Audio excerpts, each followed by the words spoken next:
افضل شجره بيحبها الحسون. شفت الشجره اللي فيها شوك دي؟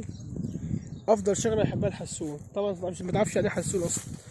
اكيد يعني طير يعني. نوع من انواع الطيور. اكيد يعني كده. هتاخدها دي كده وتصورها له هناك الحسون؟ ايه؟ هتوريها للحسون ولا ايه؟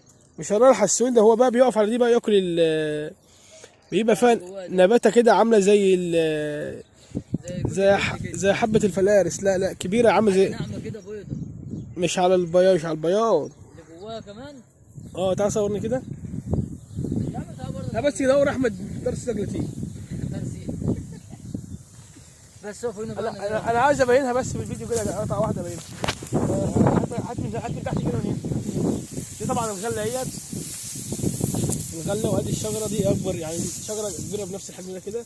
طبعا مش اي حد يقطعها ولا اي حد ياخد الحاجه اللي فيها، لان طبعا كلها عامله زي الصبار. شجره هات يا احمد من تحت باينه كلها هي كده. الله ينور. شجره بحجم عملاق.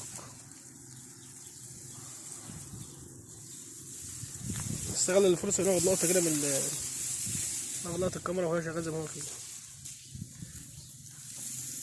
امسك بقى كده اما اقرب لك شويه الشيك دول.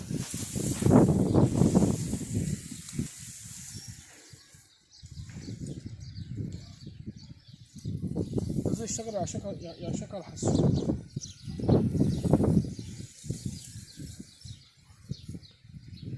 في تاني منها اهو، بس من هنا بقى بتبقى ايه، كانت بتبقى عامله الوان حلوه كده شكلها، فاكر؟ كانت بتبقى مطلعه الوان حلوه كده. بيقف من النص هنا؟ بيقف من النص؟ ايه؟ بيقف من هنا؟ اصور اوفر.